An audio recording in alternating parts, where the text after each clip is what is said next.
For the next couple of days I'm going to be on a mountain biking trip on the west coast of the South Island of New Zealand. I'm going to take you with me.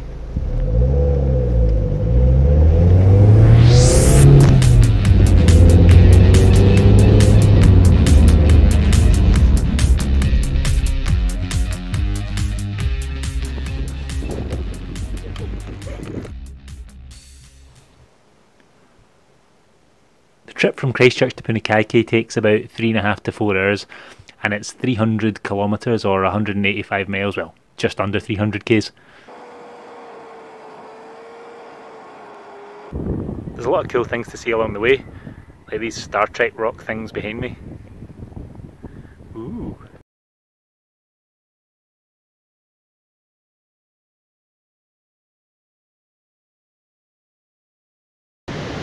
And I've made it to the west coast just in time to watch the sunset.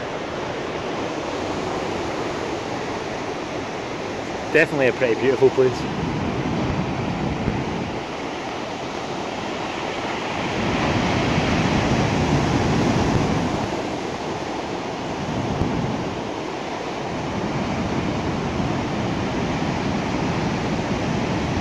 Now I'm looking forward to getting up in the morning, riding my bike. Oh, on my bike. If you're wondering where it is, it's already on the west coast. My friends took it there for me. I didn't have a tow bar and no way to easily carry a bike in this car without taking the roof down and putting it in the passenger seat. Couldn't resist the spot of top-down driving next to the ocean in some beautiful rainforest. So tomorrow morning we're going to get picked up about 8 o'clock in the morning and taken from Punakaiki to the far end of the track. Then we're going to ride to Moonlit Top's hut and stay the night there, and then ride back to Punakaiki the next day. It's a tough life, isn't it? Tough life. Here's another little view of the west coast. It really is a beautiful place. It's kind of unbelievable that it's somewhere you can just go when you live in New Zealand.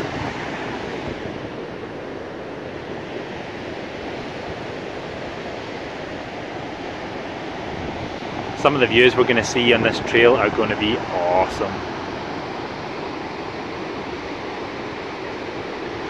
We stayed the night in Punakaiki beach camp in this little white cabin here. It's also the same place that the shuttle to the other end of the track leaves from. The place has got a little shared kitchen and it's got everything you need and nothing you don't. We got this cool van to the start.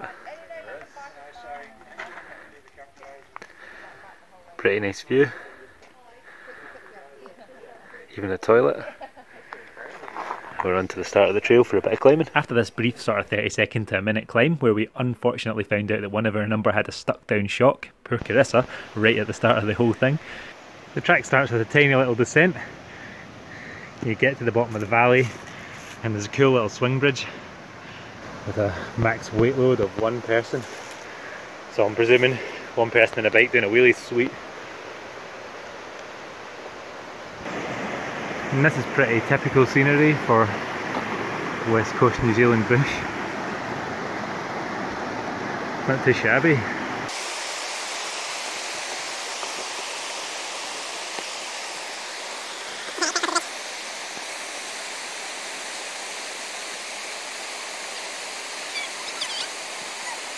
With all this bottoming out, will it just ruin the frame or the shock, or will it ruin the frame? Hopefully just the shock. Because I just am like, because it hits every single rock, and so I'm like, how timid should I be? Should I be like quite timid so that I don't break my bike in half and have to like I don't think you'll break it. I think worst case you'll crack it, right? And then you'll be able to get a warranty on the frame maybe. One of the strange things about New Zealand bush is that there's hardly anything that you can eat. In fact, here's something that's sort of barely edible. This little plant with the red tinge to its leaves is horapito. You can kind of use it for seasoning, peppery taste. I imagine it's not particularly good for you in large quantities though. We're about 6 kilometres in now, and there's a series of switchbacks, so I kind of wish I wasn't trying to ride this one-handed. Nope, Anyway, series of switchbacks up this hill. It's a relatively steep one. Along the side of this, or any of New Zealand's Great Walks, you'll notice predator traps. Now, these are usually baited with a chicken egg, and they attract the very predators who steal the native birds' eggs, stoats and rats and stuff. If you're ever thinking about footering about with one of these traps or putting your hand in, I would very much advise against it. Some of them are fired by compressed air and some of them with a big spring, but the chances of you leaving with all your fingers are definitely slim. I kind of feel like I should stop talking and just let you hear and see what it's actually like to be on this trail. So I'll shut up now.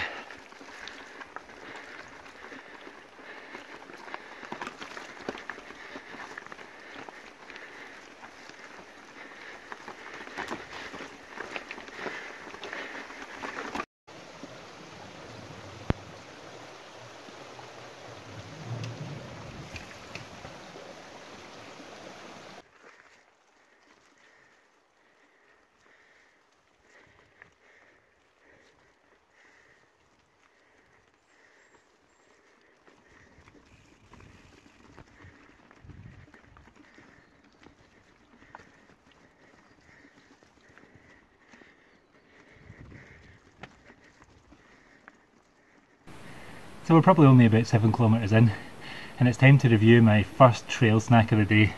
It is of course Coca-Cola. Now you probably all know what it tastes like, but as a trail snack it's actually pretty useful.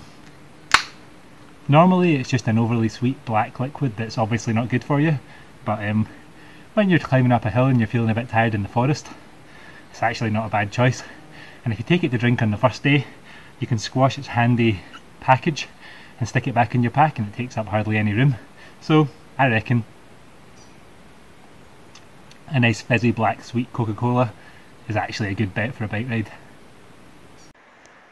So I was going to take you to see a sawmill in Battery, but the bridge is closed at the moment, and I had a quick look at the river, and everywhere across it I'm going to get wet feet, and I don't really fancy having wet feet for the next 2 days.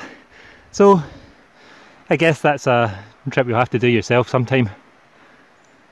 Never mind. Here's what the huts looked like about 100 years ago. They're super plush, nice indoor-outdoor flow.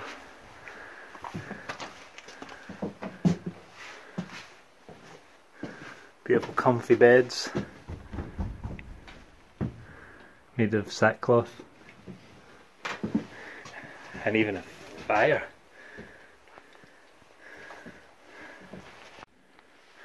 Second trail snack of the day, and it's a homemade muffin made by Rosie, Scott and Siobhan.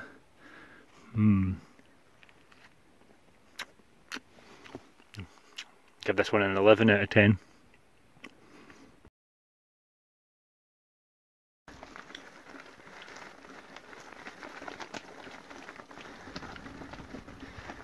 If you keep your eyes open on the trail, you can see Weka's running away.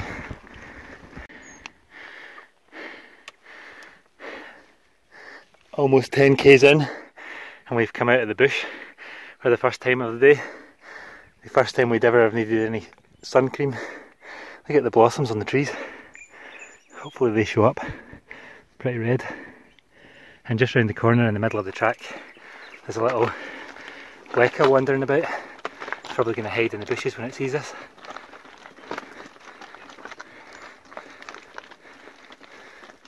Yep. Excuse me. Cheers.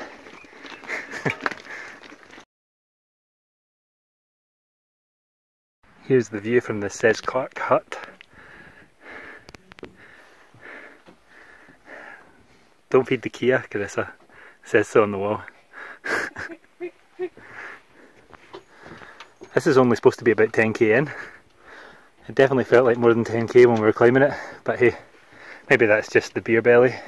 I don't even drink beer. Take you inside for a quick look.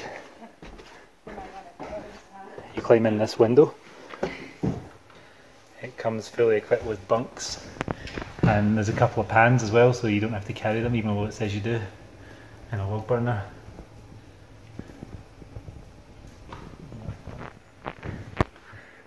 It's a nice hut. Has a big long drop up there. Yeah, I'd happily live here.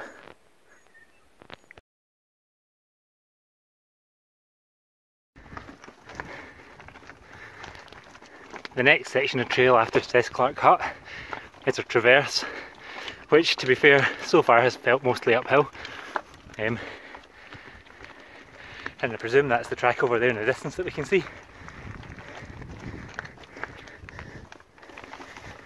So yeah, it's definitely more tiring than I was expecting, to be honest. Definitely feels like there's a lot of climbing today. And now we're in the clouds.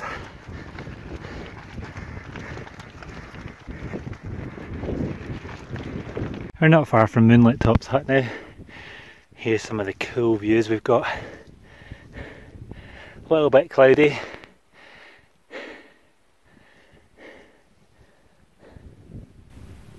Here's Carissa with her blown shock. She's doing pretty well for having a blown shock.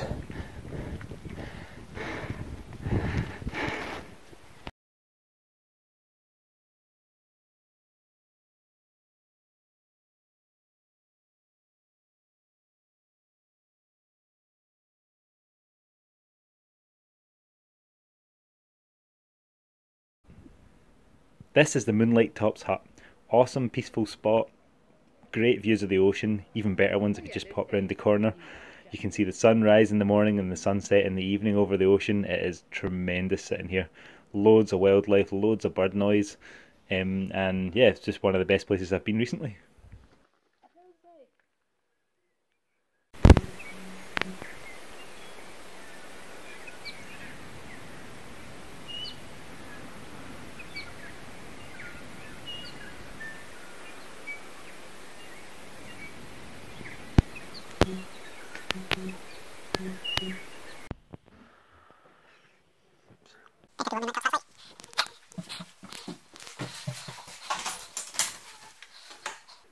This is a pretty decent hut.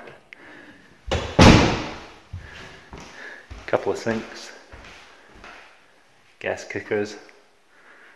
There's even a kettle here already.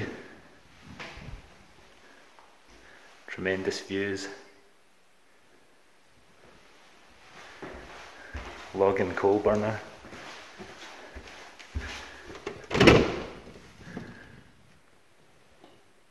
Two bunk rooms.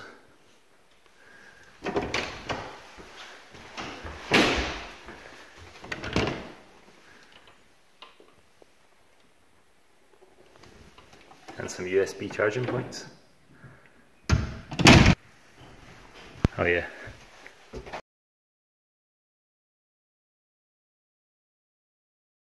I suppose I should point out the view too. It's pretty damn good. Oh, day 2. Just leaving Moonlight Top's hut.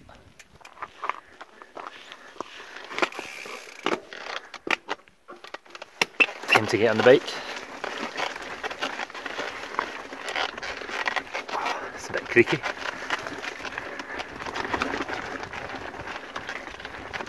And we're straight into a not too bad climb by the looks of it from the distance.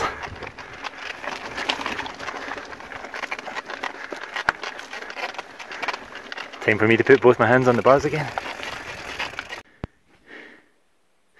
This bit of the trail since Moonlight Top's hut has felt really different. All the corners pretty much have a positive camber on them and it flows pretty well.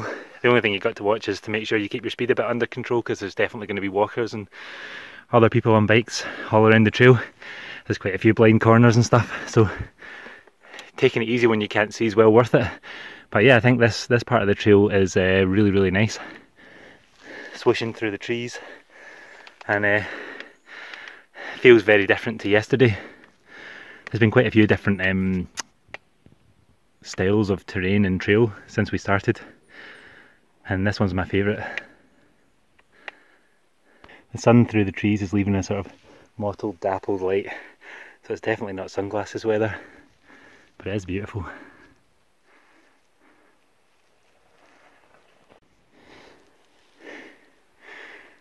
Stop for another quick look in the view. See into the ocean. Where we're going, and way up in the distance, Moonlight Top's hut, and behind that, on the hill, you can see the trail we were on the day before. Way off in the distance, some snow-covered mountains. It's pretty awesome. Stay on track. Yeah, don't fall off the cliff. That was a cliff. Well, there's going to be a boom. I think it's to warn you that there's 100. Don't stand on it. That you die if you fall over it.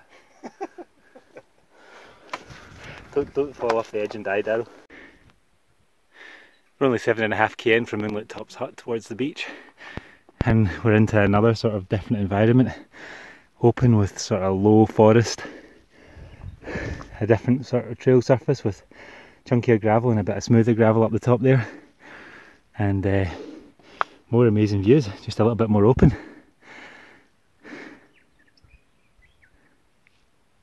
can hear all the native birds too, pretty cool. One thing I would say is when you're coming down these, be careful of all the right-handers, because if you fall off the cliff you'll die. That section of the trail. It's like being a mine. Yeah, cut right down to the rock. Pretty good. And it's pretty grippy as well.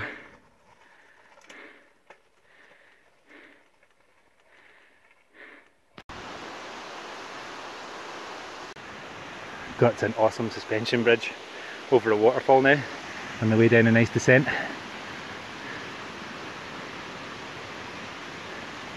And we're still only like 11 k's or something into the trail. Feels like we've seen so many cool things already. That's a pretty impressive thing to see from where we're seeing it.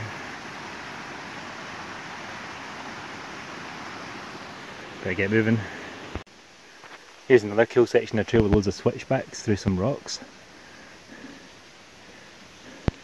Still probably only like 12 k's in.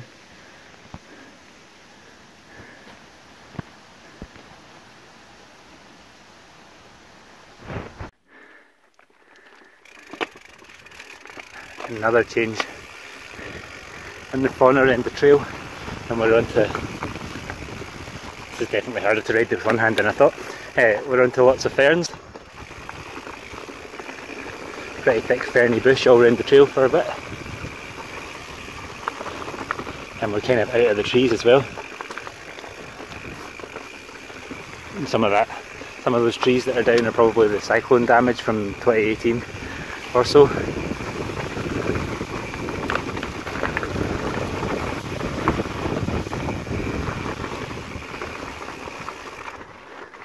But here's another section of trail that feels different, again, for about the 15th time. You're probably going to get bored with me telling you this, but I'm not getting bored of riding through all these different styles of track, different bush. Another beautiful spot for a hut for lunch.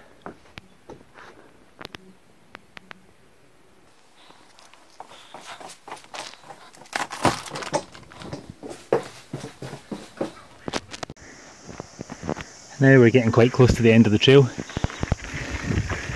We're on the river that follows the walking trail right down to the end. There's one more sort of climb on the mountain bike track where it splits off right at the end.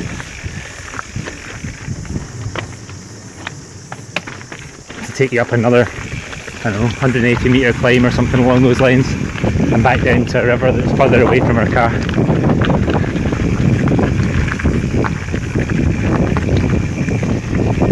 That's quite nice views along the river on the way down here. And a bit of cool rainforest to ride through as well.